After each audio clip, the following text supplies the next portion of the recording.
morning, fellow humans. I hope you're having a good day today, as always. At least that's always my hope for you. The last video that we shared together was pretty long and complicated. I was trying to get excuse me. Oh my goodness. Trying to get a series of relatively complicated thoughts down together so that we could use those definitions for later. I probably wasn't all that entertaining per se when you talk about perception and how people perceive each other. It's not all that fun per se, but today it's kind of it was a good thing to do because today is we're heading into the Memorial Day weekend. A lot, of course, socially, politically, and in all aspects of life is happening. Regardless of how you feel about the current United States politics, yesterday, for instance, was pretty impactful since the ruling governing cabal that has taken over our democratic government violated the Constitution again by closing down Congress on the eve of the people's representatives being able to speak on the war effort. There's no excuse for that. In fact, if you still do not understand that fascism is at play here, I don't know what to tell you. You're either willfully ignorant, or you're complicit, or you're not a serious individual.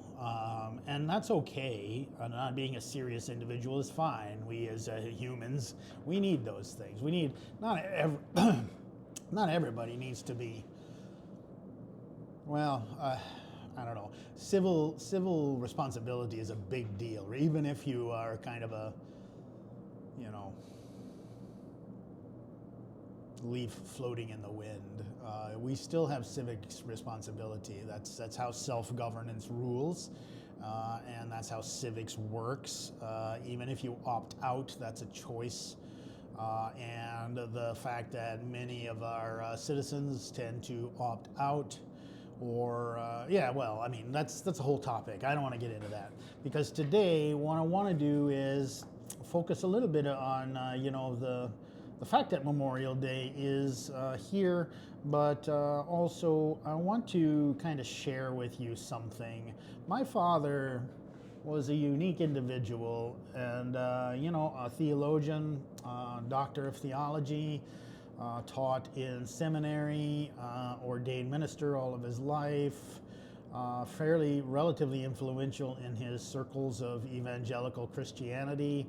I've said before that religion is my family's stock and trade for many generations. My father was very prolific in his writings. A lot of his writings are, he considered himself to be a scholar of theology. That's fine. And in doing so, he was very prolific at writing in different formats. He wrote theses for educating in seminary, repropagating the ideas that he espoused, that he was taught, and then refined. One of the things that he was a preacher, and so anyway, and he had some significant skill at that, especially public speaking and persuasion, etc. And especially defense of the faith.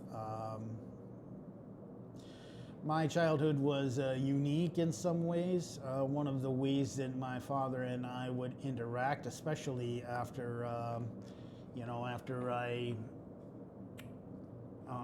developed my own worldviews, was we would debate because he had the philosophy that truth is truth. He knew the truth, and if he exposed myself and, of course, others to his worldview. Then we would come to the same conclusions. And I found, so in other words, he and I did a lot of debate together on the fundamentals of his faith, on kind of my pushing back on these extraordinary claims that most religions have, but especially fundamentalist Baptist American evangelical movement, neo-Calvinism, the Lost Cause, Southern Baptist. Yeah, he was an apologist for that, and a deeply, deeply held beliefs as far as he was concerned. And so as entertainment, a lot of times we would debate such things. It never got to the point, we would debate such things. My father's been gone for quite a while now, not a huge amount, but a while. And I have this large kind of volume of his writings. And a lot of these writings really are, in some ways, biographical or autobiographical for both of us, because they really represent or reflect our experience as father and son. A lot of times when I look at some of his writings, I will remember debates. I will remember his defense of such notions, both publicly and also in a persuasive context. And I've really struggled on what to do with his legacy. He was a poor man. We grew up pretty dirt poor. He was a true believer in that sense. I've got a lot to say about that, about the clergy, quote unquote, and I've got some things to say about that. But that's not what I'm after today. What I'm after today is I want to try to start sharing with the world some of our debates, his and mine, and the kind of mental defense of each other's position. This may sound a little bit weird because, of course, the words that he left behind are the only things that he can defend himself with. But to be dead honest, that was, in fact, his wish. And so, in some ways, you could construe such things like I'm going to, kind of read a piece, a populist piece that he put out in a Christian publication years and years ago, and I am going to kind of read you each paragraph of this small piece, and then I'm going to kind of comment. And it may sound weird that I'm kind of commenting on the dead, especially my father, but honestly, it was his wish in a lot of ways. And it's been long enough that he would, it's a way for me to at least honor who he was and reflect on the fact that he existed, the fact that he is representative of many of the things that culturally and philosophically and morally I find repugnant. Is a little bit difficult because that's a pretty normal, I a lot of times when I have this conversation with some people, their initial reaction is, it's just the father and son thing. You guys, you gotta disagree with your father, big fish, all of that stuff. There's some truth to that, but my father, I loved him very dearly. There was no, and never will be, any question of that, and I honor him as much as is appropriate, but that does not mean that his worldview was not repulsive in some ways to me, even if I did not know him, especially if I did not know him personally. And I would find the refutation of such writings to be good, even if, like I said, I didn't know him. So this is a complicated thing for me, but I'm trying to thread the needle of respecting my ancestors, respecting my father, and not respecting the worldview that has created the current problem. Because I don't want to gild the lily too much, but my father and his ilk in the moral majority, the Bible colleges, the evangelical American right movement, the moral majority movement, all of those things are the reason why we are in the position that we are in. And I have, again, I'm going through kind of a,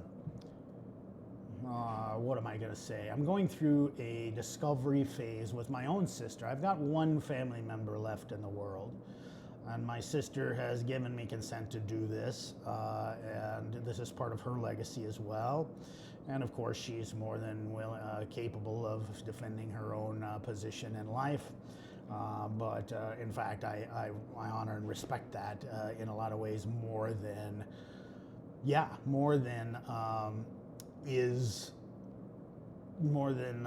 my father's mythos and his culture would allow her. I respect her much greater than that. It is what it is. So anyway, today is Memorial Day, and I think I have mentioned, or at least alluded to the fact that I believe actually that if you distill the mythos, the theology of the American evangelical movement, especially those Calvinist, descended Calvinist sects that make up what the current American evangelical movement is in the United States, if you distill and actually listen to their philosophies, their theology, it is very difficult to defend. And what I've found is that most people, including the parishioners, including mostly the practitioners of these faiths, do not actually understand their own theology. That sounds dismissive, but it's the truth. That actually was my father's main work. My father's main purpose in life was to share in a unvarnished and in a populist, persuasive way the fundamentals of his faith. And those fundamentals are really repulsive in some ways to humanism, to the idea of humanism. It's directly antithetical. And in no greater area than civil discourse or government, how a government should be in relation to religion, in relation to what he referred to as God, and how a practitioner should view civil government. My premise has always been and was when he was alive that if you took at face value the proposals of his theological cult, and in a lot of ways it was a death cult, that's a whole different subject, but if you take the principles and express those principles in mass, they are directly antithetical to the ideas of democracy, of self-rule, of human government, of humanism, etc. In fact, humanism really is what it boils down to. Now, my father he was a campaigner against the idea of humanism. In fact, it was humanism was a dirty word as far as he was concerned, a tool of the devil, misconception, a direct issue from the bowels of Satan himself. Now, one of the things that we struggled with, he and I, was the definition of humanism, because he had he parroted many self-serving, especially 19th century theologians, when it came to defining what humanism was. But really, for in this context especially, what I always boil it down to is humanism means humans matter. That's it. What does that really mean? What that means is that the human condition matters and should be considered, versus a more divine-centric viewpoint, a more theist viewpoint, where humans do not matter, their cares, their concerns, their abilities, their concerns do not matter against the reality of God and his precepts and the very nature of what they mean by God. Basically, God is the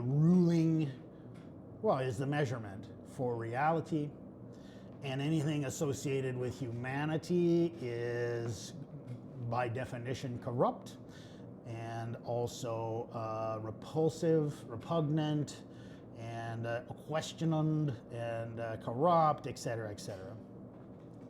All I'm saying is that humans matter, but that was too much. That's too much.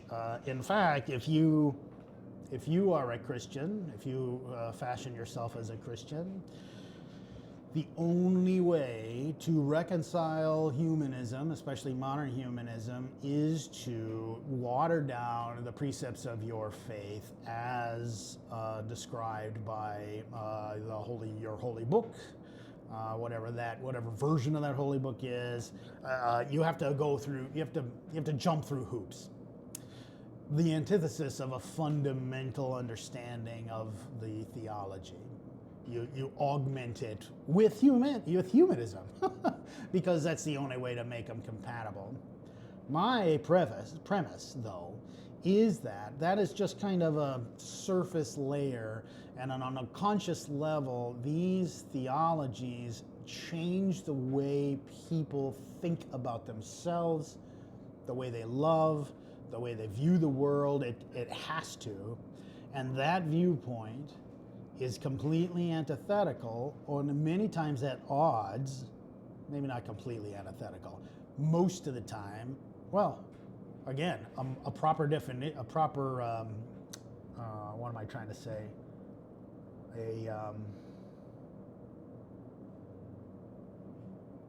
An embrace of the fundamental precepts are antithetical to democracy. That's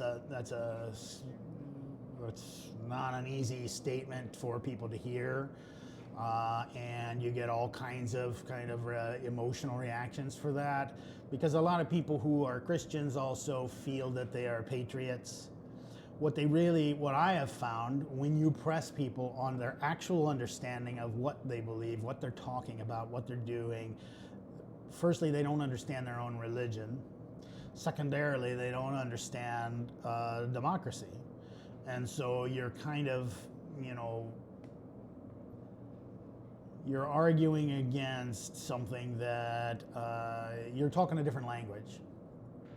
So what I want to do today is I want to take a small piece that because it's Memorial Day, and patriotism is very important to me, and I will state, more important to me than my father thought for himself. My father based everything, including his and my relationship, upon his relationship with what he referred to as God, and everything was relative to that. Everything was relative to his understanding of what God was. And in my opinion, his hallucinations of what that was, I got a lot to say about that, but regardless. So what I want to do on Memorial Day is I want to read a small piece that he wrote. The title of the piece is "Democracies Always Destroy Themselves." So that's a good start. So democracies always destroy themselves because they violate the fundamental elements of government as God has ordained them. A democracy, in its simplest form, is a governmental structure based on the will of the people, as expressed through some form of popular voting. In its most common form, the people elect representatives to enact and enforce laws governing them and their society. It is a government elected by the majority of those who choose to vote and operating in such a way as to give the people what they want. All right, so that's the first paragraph. So, in my opinion, this paragraph represents a fundamental misunderstanding in humanism. It reflects a fundamental misunderstanding of democracy. And more importantly, it really is indicative, that first column, that first paragraph is indicative of what I'm trying to say. Democracies are, in its simple form, is a government structure based on the will of the people. From my father's point of view, people are humans, humans are irrelevant, etc. Government should be dictated by God. What does that actually mean? We debated a lot over time about that, but the ramifications of that kind of fundamental framing of his worldview, of that worldview, it's very representative of many, it's representative, reflects that in his worldview, humanism means selfish behavior. And we'll get into that, but when basically, if democracy is the will of the people, then by definition, that will of the people is evil. And we'll see later what he talks about. So that, in my opinion, is a real challenge it's a challenge and a tightrope walk for a believer to also support democracy by those definitions. Romans 13, 1 through 7 establishes two fundamental elements of proper government. One, God has personally ordained the powers that be, right? Because humans don't matter. God is everything, omniscient, omnipotent, blah, blah, blah. It's his plan. Humans don't matter, etc. One, God has personally ordained the powers that be. So no matter what you do, democracy doesn't really exist, right? Because even the will of the people is also God's will. If you pull on that thread, the whole house of cards starts to fall when it comes to religion, but we're just going to stop there for now. He decides who the government leaders will be, not the people, not democracy. And they are accountable to him for their stewardship. They're not responsible to the people, they're responsible to God. This is the ideal government, a theocracy. That's what he's talking about, a theocratic governmental state, which is what go on. By contrast, a government wholly by the people, of the people, and for the people is composed of elected leaders who must perform according to the expectations of those people. See, he's contradicting himself here a little bit. God ordains government, but even if the will of the people, you'll see later what he says is like, even when the will of the people dictate the government, it's still God's will anyway as a function of punishment and whatever. Unless the majority of the people are responsive to the actual will of God, they will elect leaders according to their own desires and aims. Well, that's kind of the point, right? In response to this, God will ordain, actually permit, the powers that be that will allow the people to reap the natural consequences of their sin. So what that means is that sure, if we as a democracy decide separation of church and state is good, and our form of government and laws of the land are set up to support such things, then God has ordained that because inevitably it'll be a lesson in how stupid we humans are and how horrible and terrible it is when we make up our own decisions. But here's the thing. All of this is based upon God, right? But who gets to decide which God? Who's God? How do we know there's a God? Who gets to, I mean, it's a house of cards. You're assuming a lot, you're assuming God exists. You're assuming that God is not some kind of a hallucination. You're assuming that the precepts upon which you're building your worldview in terms of the mythology of your religion has worth, is good, is not self-serving, is reflective of the considerations of the people, right? This is a direct, this worldview, like his perfect government, is a theocracy. It reflects a direct marriage of religion and civil government. That is not democracy. It's completely antithetical to the idea of separation of church and state. And that is one of the underlying pieces of all American evangelical thought in today's world. This is not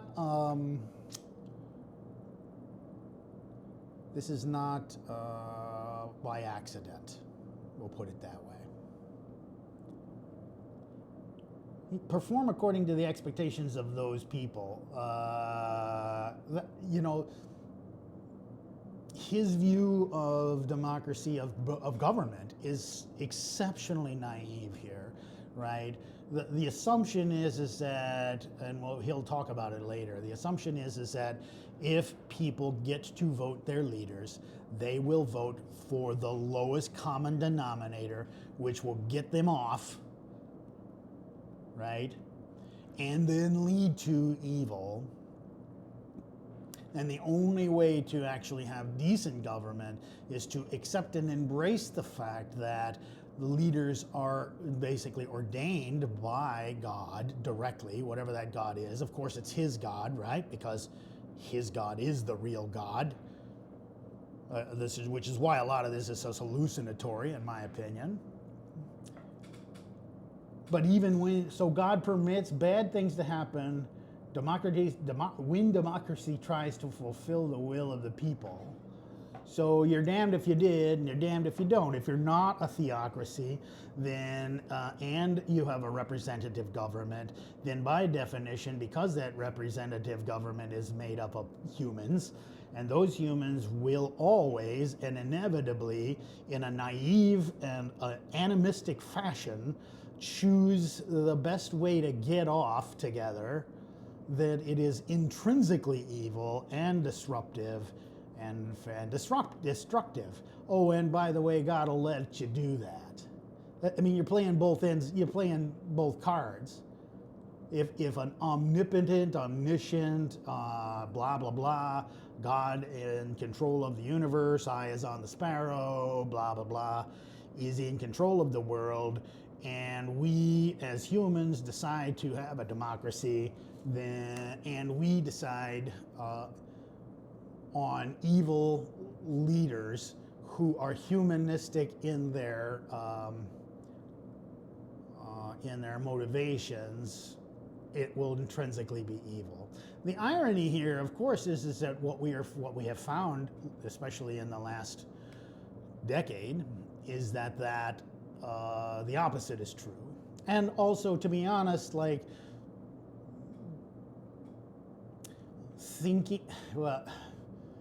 it's just a really naive viewpoint of how government works. Yeah, we're a democracy. In fact, we're a democratic republic. Okay, so that's another problem for us, right? The popular vote, which he is assuming here, is not the only way to, it's not really the way that our democratic republic works. It's not a populist vote. It's not a popular vote. It's not defined by a popular vote. It should be another topic. And why is it not? Again, that's another thing because of individuals such as he. That's a rabbit to chase some other day. Let's keep going. That happens because the leaders the people elect will violate. So here's the assumption. The leaders that people elect will violate the second fundamental element of proper government. The Lord declares the primary purpose of the powers that be is to be a terror to evil and to praise those who do that which is good. So basically his second idea of a perfect government is that God, the theocratic,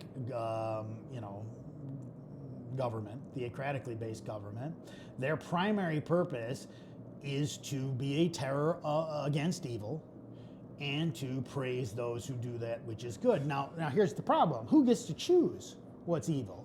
Who gets to choose what's good? Well, God does. Because everything is relative to God. My God, my white Christian nationalist God, the God that has been refined on purpose in the white American evangelical movement. And that is what decides what's good and what's evil. And this basically gives a blank check for all those things that you find as a believer to be evil to hate. And this is what we find. This is an empowerment of the behavioral patterns that we are seeing today. This is why. Because, well, it's all God. It's Jesus. Jesus, Jesus, Jesus. What's right, what's wrong, what's good, what's bad? Well, Jesus is good. And everything else is bad. Humans are bad. So when Jesus tells me, when I believe that you are evil, then you are. And then the purpose of government is to make your life untenable and to praise those of us who agree with God. This, again, I believe is antithetical to the principles of democracy and really morality, but that's a whole different thing. Anyway, where are we? Yes. The Lord declares the primary purpose of the powers that be to be a terror to evil and to praise those who do that which is good. Here we go. By definition, evil refers to all that destroys or causes great damage. That's a very vague, unworkable definition, to be honest. It does not necessarily mean sin. Although by its very nature and universal effects, sin is always evil. Now, sin is a whole other thing. We're defining sin is a pursuit that he and I spoke about a lot. Morality. Anyway, that gets too deep into the mythos of his religion and his worldview. Not for today anyway. God ordains civil authorities to restrain any behavior or system that consistently or inevitably produces evil. In other words, government is to enforce God's ideals. That doesn't sound like democracy. It sure as fuck doesn't sound like separation of church and state. This is not legislating righteousness. Oh, it's not? This is not legislating righteousness, which is inherently impossible. Let's go on. The purpose is not to legislate righteous behavior, it is to restrain inherently self-destructive evil behavior, which of course again is defined by your God. In this case, the white man's God. The execution of these things is where Jim Crow comes from. And we don't have enough time to get into that. Just keep that in mind. This is what we're talking about. This is the white man's God. This is a version of Southern Baptist This is a version of religion that was created after Appomattox, that was refined because it was, its foundations, the religious and the moral framework upon which slavery and the dehumanization of man rested. This is the adaptation. This philosophy is the adaptation of those same precepts that allowed a moral framework for white men to exploit slaves and to dehumanize brown people and to fuel colonialism. It's all the same. It's just that these are now not twisted. These are adapted to the adapted to the common to the modern world. This is the message, the political message being refined in a religious way such that you can still be a moral individual and hold these views. You can still be a good, righteous, religious person. A democratic form of civil government destroys itself because of the universal nature of humans. Okay, so here we go, the demonization of humanity. Because all of this predicates, like basically a lot of American evangelicalism is based upon the precepts of death cults.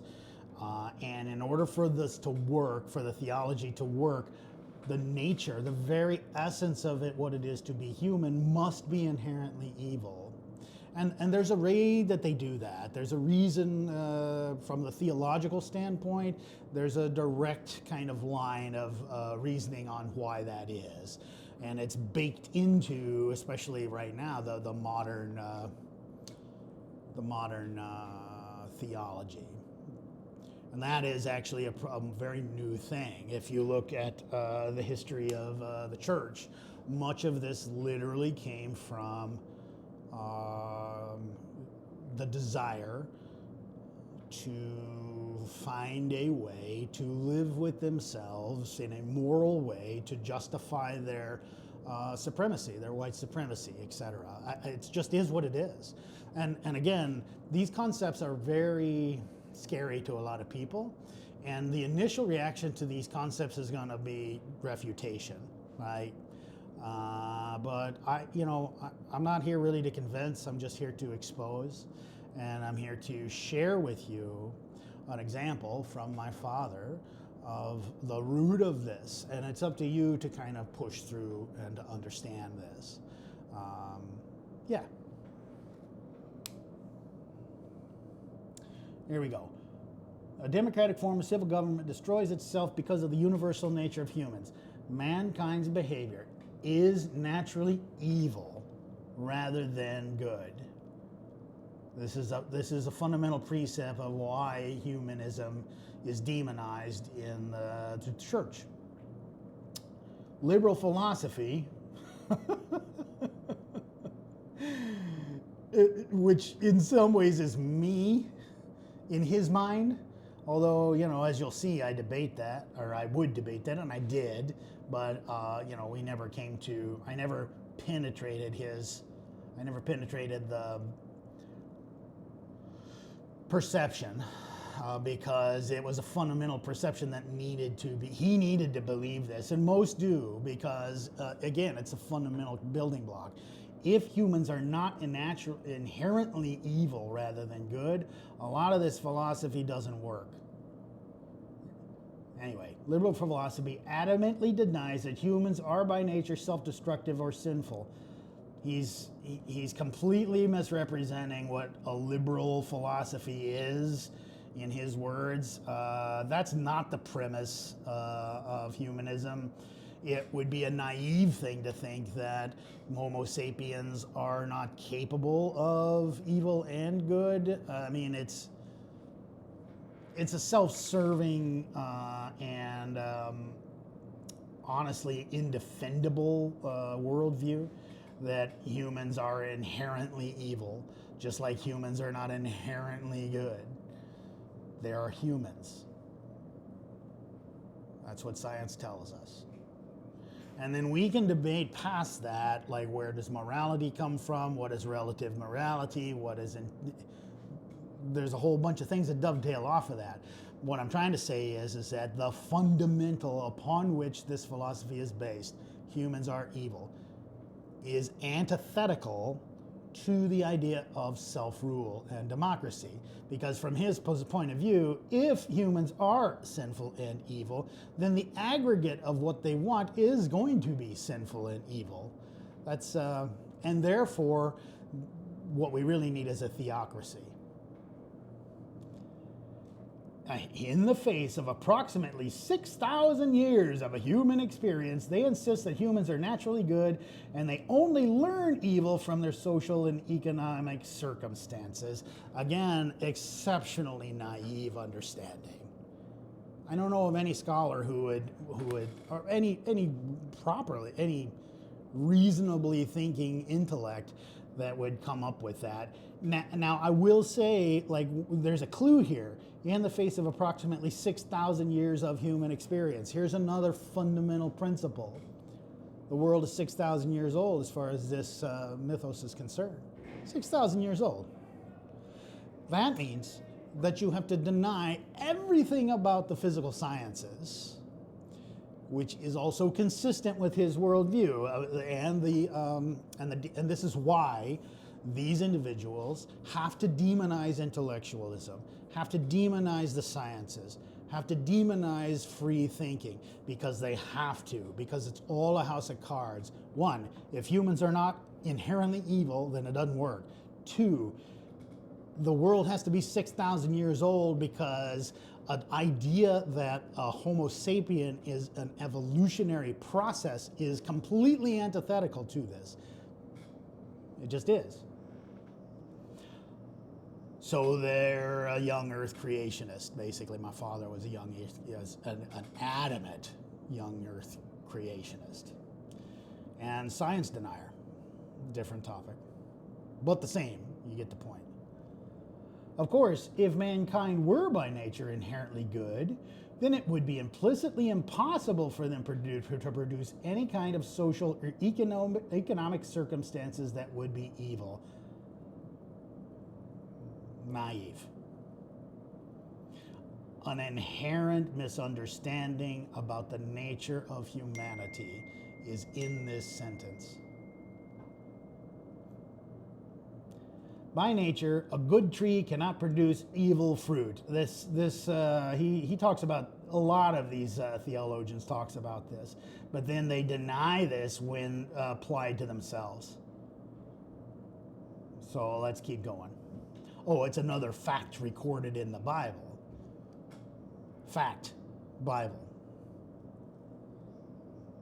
Again, human experience proves that humans by nature produce evil unless some force compels them not to do so. Again, exceptionally animistic. And this is normal, right? So even when you go and you look at debates, like an atheist debates a Christian or all those things, a lot of times this comes up, this kinds of thing, that the Christian viewpoint is that people are so rotten and so incapable of human compassion that the only way you can get positive behavior from them is to force them to do so. I have some conclusions about why the church is full of people that espouse this idea. And a lot of it has to do with self-hatred and self-loathing and self-understanding. This is one of the reasons also why you'll see, me think that I protest too much, for instance, when church leaders talk about how horrible child molestation is, or how terrible, theft in a church is, or, all of these kinds of, it's confession. And we are seeing this kind of trend writ large in our civic life, in our government. It's the same thing. It's the same process. Why is it the same? Well, because the church leaders are actually the people that put these individuals in place. They are these people, right? Why do we have so many church leaders that are pedophiles? And then why are the resultant civic leaders that are dependent upon their sources of power from these pedophilic leaders, why is this a consistent behavior?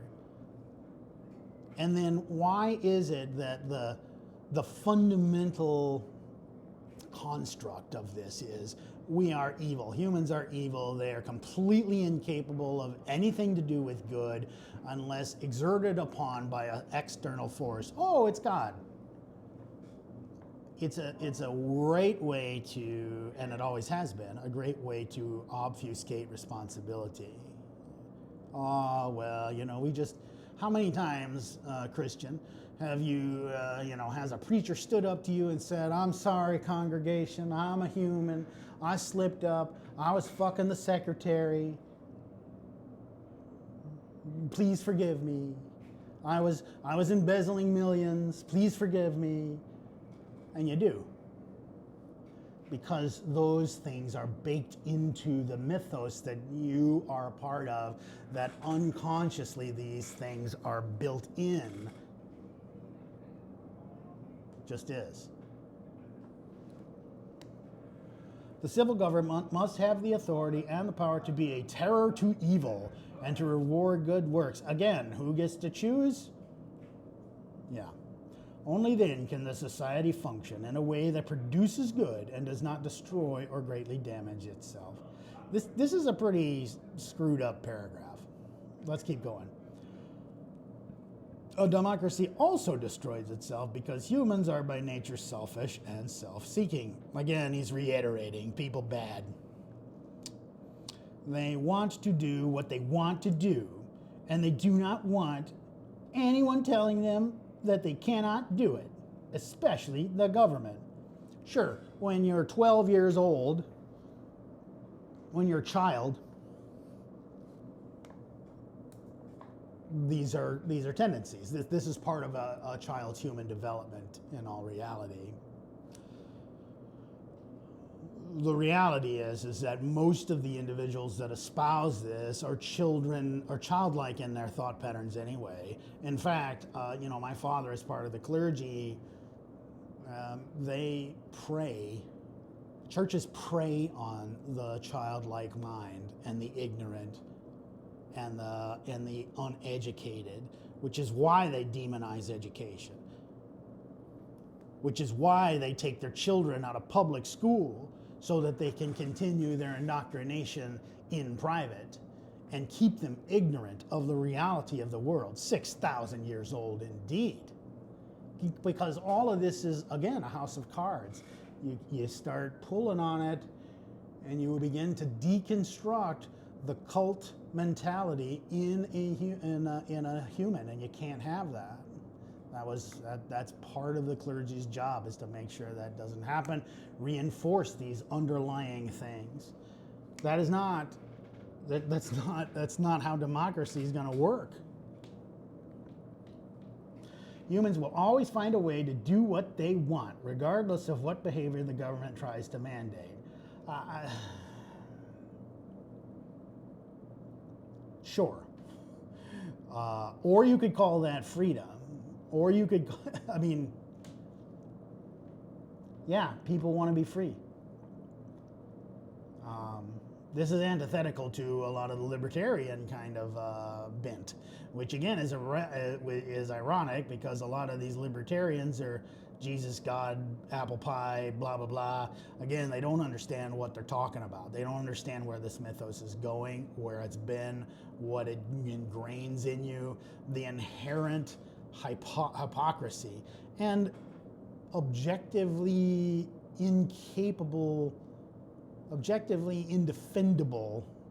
worldview. It's an objectively indefendable worldview, and that's why the word is objectively is doing a lot there.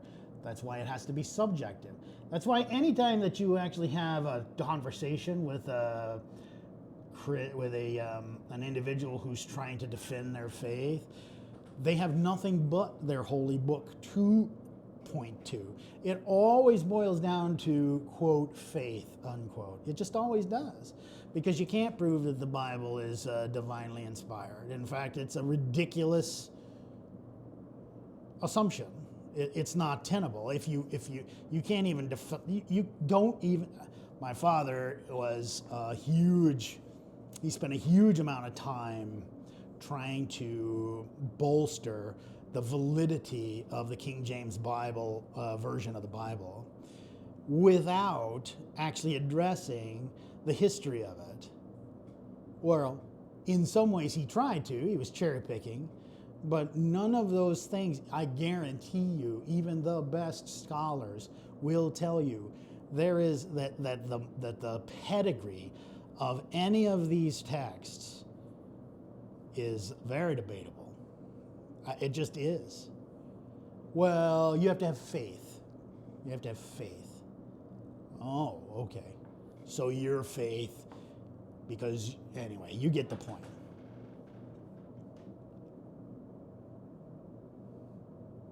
All right. Anyway, regardless, I'm going to keep moving forward. Government is the moral arbiter, is basically what he's saying, and that government should be defined and ordained by God. And if it's not, then it's evil. Such destructive behavior is obvious in corrupt dictatorships, but it is also what destroys democracies. I'm going to push through because that sentence has a lot of ramifications. Let's keep going. Quite simply, the majority of the people will eventually vote to remove all restraints upon their behavior, regardless of how destructive or damaging it is. Again, kids are gonna be kids. Like, that completely negates all forms of humanism, of the good of human thought. Yeah, it boils it down to, again, man is evil. Man will inherently always revert to evil, regardless, unless there's an external force upon which to constrain this animistic, self-destructive behavior. The reality is the opposite, because there's no force more great on earth than human compassion. That's gets into morality. It gets into where morality is. A whole different topic, but it's tied in. You should think about that. Many Christians always say, well, if there is no God, then there is no morality. Well, you don't even understand what morality is then. So first educate yourself on that idea, and then let's debate. But enough with the self-righteous garbage, because it doesn't work. It's not defendable. Dad, it never was defendable. We never came to grips with this, because again, just like his worldview was antithetical to democracy, his worldview is also antithetical to human progress. It is, because it's a dead end, because humans will always and forever be this type of a creature, inherently destructive and damaging to itself. They will put into power, quote, elect only those who promise not to hold them back from what they want to do. Exceptionally naive viewpoint. Since what they want to do is by nature predominantly evil, the society will inevitably self-destruct. Yeah, that's just bullshit. It just is. And we can go through history. We can defend through that, and maybe we will later. But let's keep going. That's just an inherently naive, self-serving, and childlike viewpoint of reality. It just is. And now here comes the practical application of what he wants to get across. Legalized murder of babies and homosexuality are two examples of the ultimate in societal self-destructive behavior. Today's most prominent democracies allow preborn babies to be sacrificed upon the altar of convenience in sterile clinics. Not gonna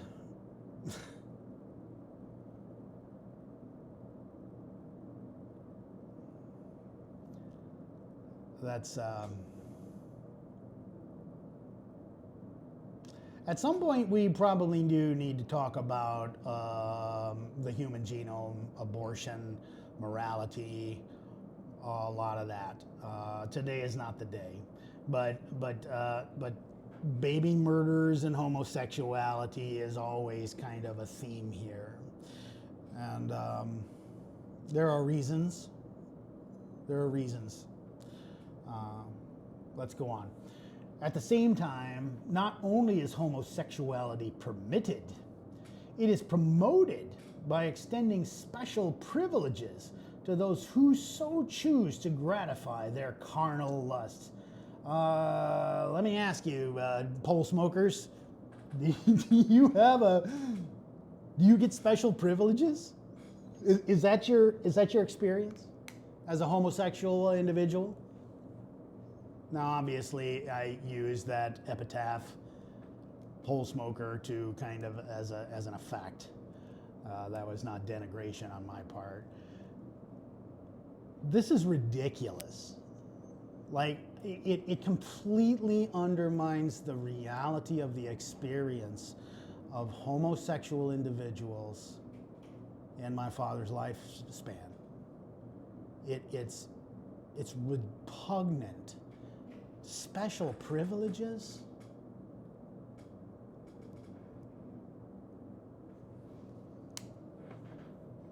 Both practices are prominent milestones on every civilization's road to oblivion. This is one of the things that is talked about a lot. Homosexuality is the road to oblivion when it comes to civilization. I mean, that's patently ridiculous, especially considering that the roots of civilization are gay as fuck. It's just dumb. But like the special privileges thing, I never really understood. I just don't, whatever. Yet, if anyone who wants to be elected to office, okay, so here comes this is very formulaic, right? This is why I'm chosen this piece, because it's really formulaic, and that formula is repeated over and over and over and over in this literature. So now what we're going to see is some martyrdom kind of notes being played here. Yet if anyone who wants to be elected to office or appointed to judge even hints, where am I? Here we go. If anyone who wants to be elected to office or appointed to judge even hints at being opposed to abortion in any way, he sets up a violent howl of protest. Yeah, the opposite was actually the case. This did not age well, did it? In 2026. He or she will find himself vilified, mortified, castigated, and humiliated by every communications media in the world. Yeah, this martyrdom complex stuff is like underwear being worn too long. It's just starting to chafe pretty bad, don't you guys think? His very name will come to symbolize stupidity and bigotry. Well, yeah, okay. In the end, he will... see, here's the thing about these kinds of martyrdoms. Oh, you guys are treating me like an idiot. Well, you're an idiot. Like... cause, effect. It's not the fact that I'm trying to persecute you. It's the fact that I'm calling the sky blue. This is a bigoted, undefendable position. In the end, he will have accomplished nothing, and the democracy will vote again to stop any restraint upon its self-destructive behavior. Okay, we heard about that. Yeah, this did not age well. The abortionists and homosexuals use every form of public protest, personal attack, and social intimidation at their disposal to make sure that no one opposes them is elected to a place of governmental authority. Again, didn't age well, did it? The powers that be become powerless to restrain the spread of their evil. They will elect to They will elect to office only those who agree to permit them to engage in their self-destructive activities without resistance. He's just reiterating, right? We've already gone through this. The greater the number of individuals dominated by their desire for self-serving personal convenience through abortion. Convenience? Convenience. There's nothing convenient about that process. And I think that, speaking of aborted processes, my battery ran out, so I had to pause. I'll have to put these together. Let's keep going. Self-destructive activities. Here we go. The greater the number of individuals dominated by the desire for self-serving personal convenience through abortion or selfish gratification of unnatural homosexual lust, the greater the destructive forces tearing a nation apart. Obviously this sentence is problematic worldview, and it is also kind of a representation of where some of these vitriolic things come from.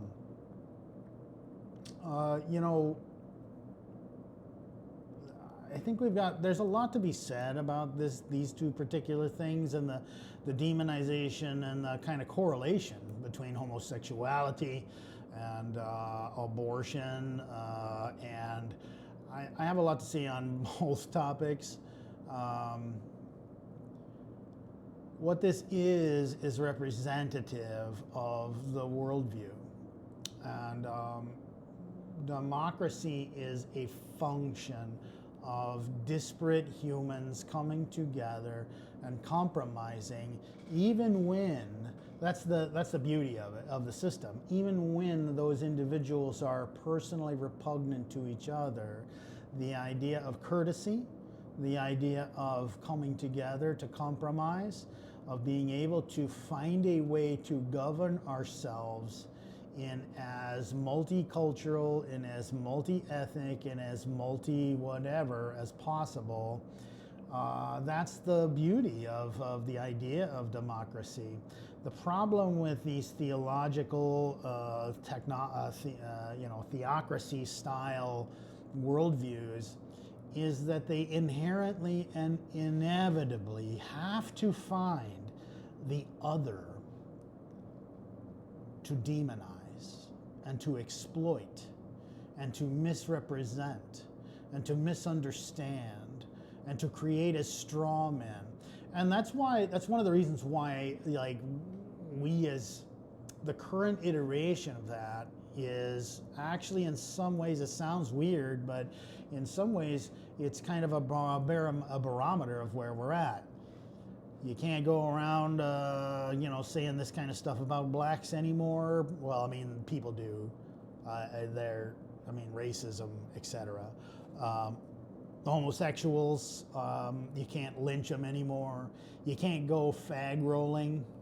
I mean, I'm a Generation X kind of person, and I have seen such behaviors.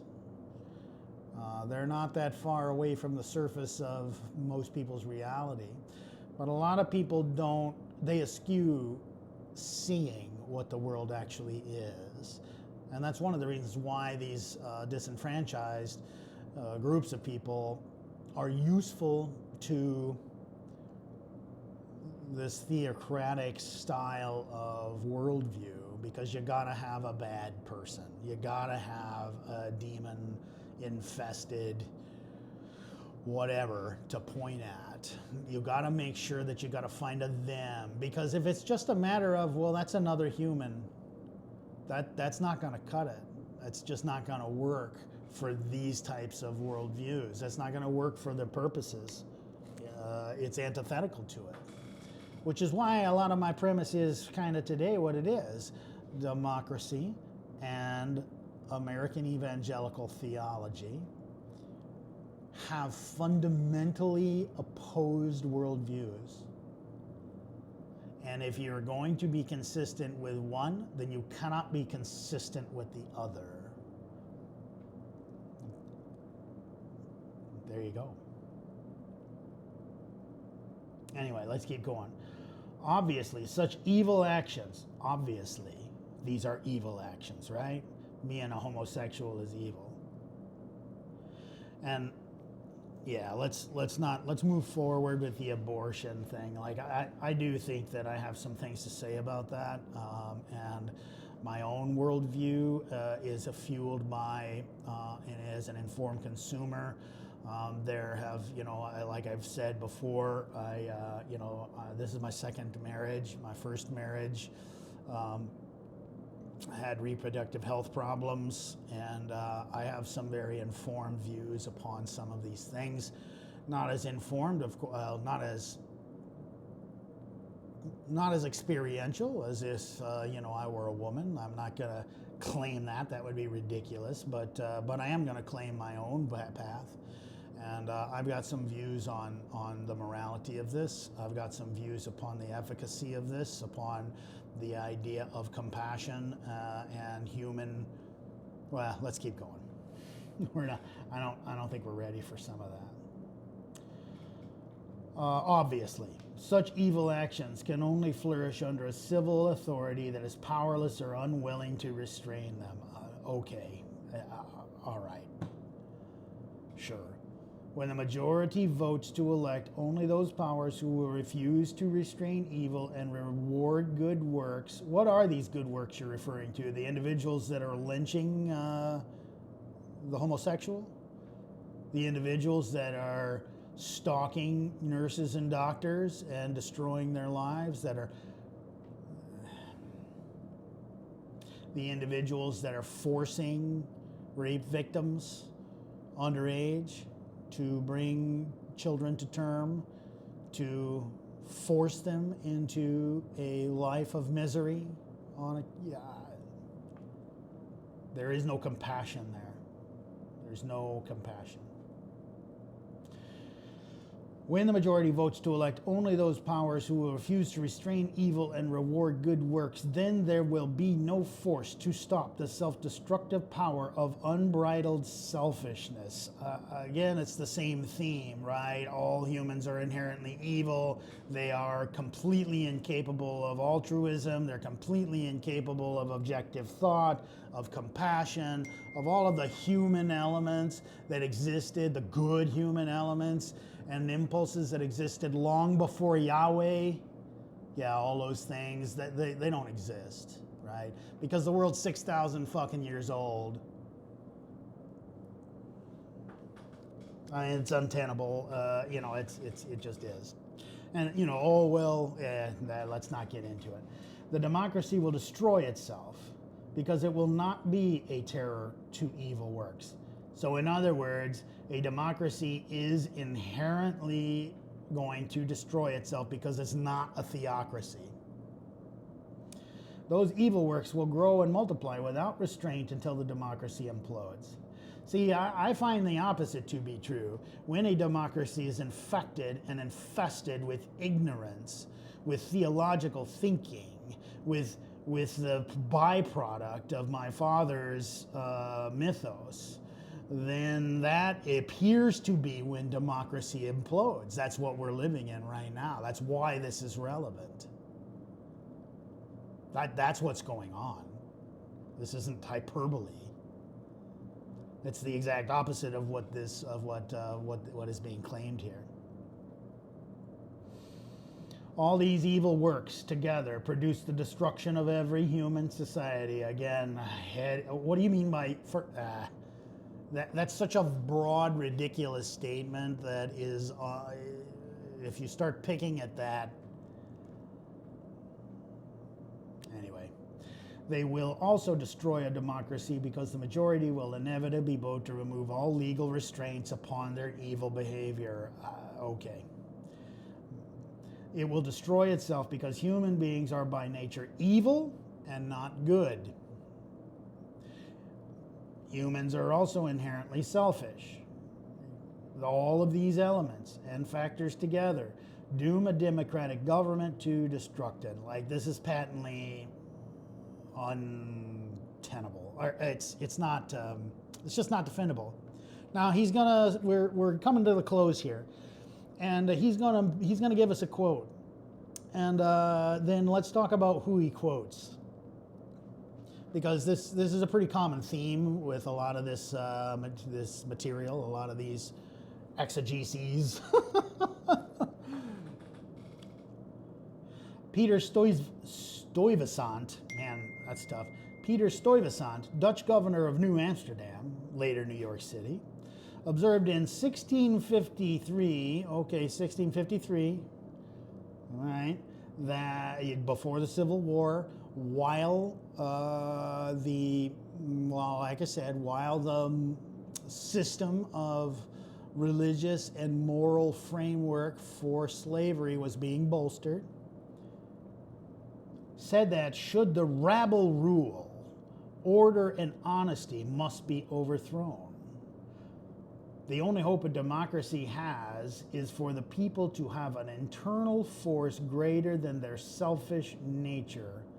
Okay, but see, his expectation is that is not going to be inherent in humanity. It's going to be an external force. Anyway, let's go on. Sin begets sin, evil begets evil, and self-destruction begets self-destruction. Well, in my opinion, you're talking about the church here. But righteous begets righteousness. Without a great spiritual awakening, ultimately the majority will vote itself into oblivion. Okay, this Peter Stuyvesant, my father liked quotes, and a lot of them do. Who is this guy? Well, firstly, he was a Calvinist minister. Okay, that's consistent. And he was vehemently opposed to religious pluralism. Like there are documented stories of him, doing terrible things to Jews. One of his ordered public torture of Quaker preachers. Like he was an employee of the Dutch West India Company. He was literally one of the largest private slaveholders and a major driver in the expansion of American slavery. That's who my father is quoting as a moral measurement here. This is pretty normal. This is a lost cause kind of thing. You'll see this a lot, because nobody's really going to pay too much attention to who this dude was. It's just it adds legitimacy, right?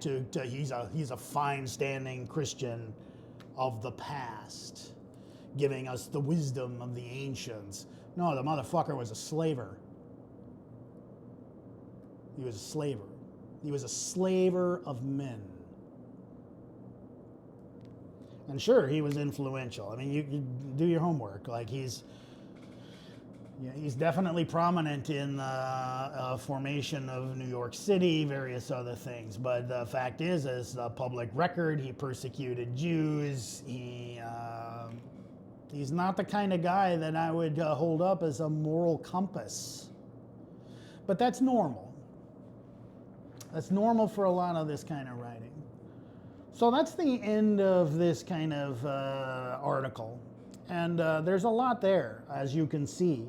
But really my central premise has been stated numerous times in this video. Everything that my father was saying there is not him per se. He is expressing the fundamental view, the distilled understanding of his theological construct. He is completely consistent with his beliefs, with the beliefs of his religion. And those religions are directly incompatible with a pluralist society. They're incompatible with a multicultural society. They're incompatible with a multi-religious society. They are incompatible with self-rule and democracy, with the idea of humanism. And these are embedded in all of these American evangelical movements. This is there. It's there. It's there. No matter how much you want to gloss over it or change the turn of phrase or say, oh, well, I don't believe in this interpretation or blah, blah, blah. That's what my father, that's what his goal was, is to drive towards the central point and to get rid of a lot of that stuff. And he was good at it. This particular piece I just chose because it's Memorial Day, and it's kind of a, an opening into kind of the mindset. But this is he was an authority in his community, and that community now rules America. This is how the people that drive, those that are owned, you get, hopefully you get the point. And we're left with the results of it, because they now have succeeded in a wildly, they've been very successful at undermining and destroying the rules of checks and balance and the guardrails associated with a humanistic government. And they're driving towards, with their technocratic partners, they're driving towards this new theocratic world order where the ignorant, a portion of the population who are good old-fashioned Christians, are easily manipulated by the techniques that were given and honed and trained in them by their cult leaders, by the Christian community. And in many ways, a lot of these people are not self-aware. My father was like I said, he's taught in seminary, and I have watched the process, the procedure whereby these kind of individuals come and for their own purposes and their own reasons, and some of them are legitimate. They come to lay their all on the altar of Jesus, and then they become vessels. Right, they become a piece of the machine, a piece of this organization, and a lot of them, including my father. My father was a true believer, and he struggled all his life with the reality of the religion that he espoused. He was cast out of many prominent religious circles because he insisted that if you're going to believe in something, then you believe in something. If you're going to espouse a worldview, then you say it. I've always respected that, and I respect those that have the wherewithal to unfurl their banners and be honest about their worldview. My father had a problem with homosexuality. He had a problem with humans. He did not understand some fundamental things about humanity. Or maybe he was afraid and he needed a way to control the fact that humans don't fit in these theological boxes. And those theological boxes are necessary to convince the practitioner that they are moral, individuals. It's a weird thing. And I think that as we move forward with this kind of self-expression modality, we're going to hear more from my father, and in a deeper way. This is just a small article associated with democracy, but again, I think my premise is that if my father, who is legitimately representative of the root of and part of the creation of the moral majority movement in the United States, the shepherding of these concepts, the fostering of the lost cause agenda, the lost cause agenda of morality. He's representative of that. And I think that those things are antithetical to the idea of democracy. And right now, that's why we're in the place that we are, because we are no longer living in a democracy. Not right now. The Constitution has been suspended effectively. Even yesterday with with the actions of Mike Johnson and the direct defiance of the dictates of the Constitution. That's not the only one. That's just like yesterday. We're in amongst them, Charlie. So we need to understand what we're looking at, even if those individuals that are doing it don't understand themselves, because that's the nature of cults. Cult members aren't really self-aware until that deconstruction process has developed to a certain point, and even then it's very difficult to accept. It really, really is. It's very difficult to accept that your loving grandmother is a bigot, that your loving grandfather is a Confederate, that they're not patriots, that all those American flags, they just don't understand what that means. They're not a patriot. They're not what they say they are. They don't understand what that means. They don't understand what our founding fathers did. Oh, America's a Christian nation. Oh, okay. Well, yeah. So, my father's primary kind of motivator, the entrance of thy words giveth light and understanding to the simple. There's a lot of ramifications to that, but for him, it was clear. Go back all the way to your roots. Be honest. Say that you are not of this world. Embrace fully your faith in the theocratic state, and act and order your life and your family's life accordingly. That is antithetical to humanism. That is antithetical to human progress. That is antithetical to a multicultural society. That's it. Regardless, this weekend is Memorial Day. A lot of people died and shed blood to make sure that my father's vision of the world does not occur. And I would be one of them if called to that sacrifice.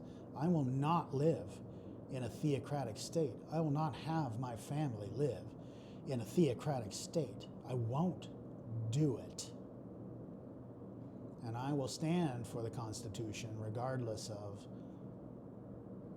what the costs are. Because that's integrity, that's morality, that's standing up for what you believe. And I believe in the Constitution, in spite of all of the bad stuff that everybody points at, in spite of the flaws, the principles, the humanistic principles that are encapsulated in the Constitution are sacred to our species, just like the Magna Carta. There's a reason why those two are linked.